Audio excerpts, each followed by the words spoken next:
After God of High School and Tower of God, Lookism is the next one to get an anime adaptation on Netflix, which has us all a little concerned. Here are my thoughts. Let's jump right into it.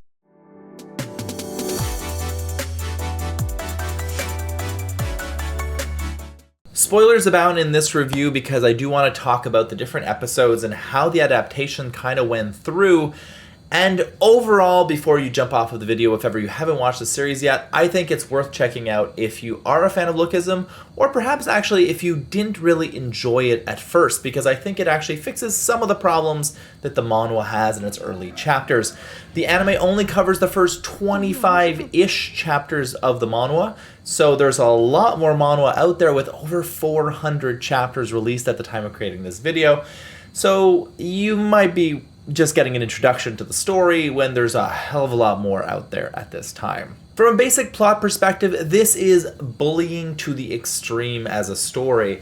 Main character and many others in the story face extreme bullying at the hands of several different people within their schools. The manhwa for Lookism had an interesting way of making the characters that were supposed to be ugly look extremely disgusting and look as extremes in comparison to the elite, beautiful people that were shown really as the top end of what humanity had to offer. And of course, our protagonist is one on that lower spectrum that faces bullying continuously until some strange event causes him to develop basically a beautiful version of himself, that whenever he's asleep, that version is awake, and whenever that version is asleep, he wakes up. And it's how basically a character's appearance and talent at different things allow him to become popular and loved and praised by everyone around him, but also showing that just those little differences in the way they look, and even though they have the same personality, completely change the way the social hierarchy of the world looks at them. From that perspective, Lookism is actually a pretty interesting observation into what it's like to live life from one appearance to another. And while I'd like to say it's super deep and everything, it's not always that deep. There's some fun fighting going on in the series, and I think that the anime does a great job of adapting that combat into very interesting looks, particularly since I find that the look of the characters in the anime version are a bit less disgusting and distorted than they are in the manhwa, despite that being something that people really enjoy about the manhwa, but definitely not for me. The thing I think that the anime succeeds at, more than anything else, is making the side of the manhwa that was the least appealing to me, and that was just the over-the-top nature of the appearance of characters, their actions towards each other, seem a little bit more real in the context of the way the anime is built out. Still, the characters are made to look a bit extremely ugly rather than being realistic about it, but they do find a good way to kind of find a middle ground to make it look a bit more appealing.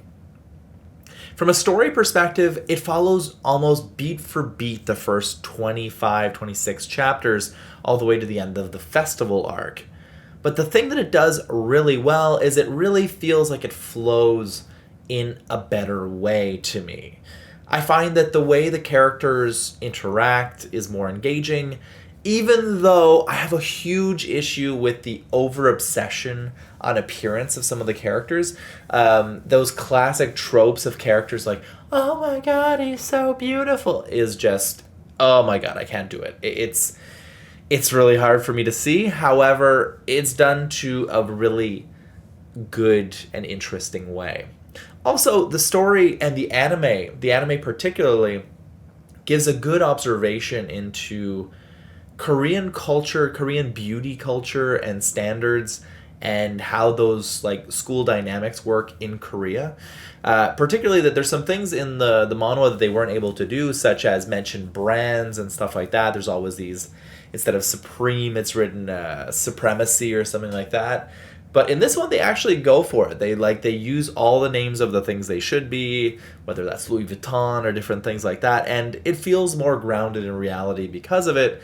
And despite the auto fighting that goes on in the series, there's some just amazing arcs with the different characters of the story, and that's where Lookism, I think, has the greatest success in general as a manhwa, is that it's always been really good at creating these great isolated story arcs for characters that turn them from, in some cases, from a bully into someone that protects people from bullies, from this underground like songwriter into this appreciated artist. And it does a great job of showing that. And in mentioning that, the final arc of the series, this like 2 episodes, I think it's 2 episode span, that covers the festival arc, really hits home where the anime is better than the manhwa, and that is audio.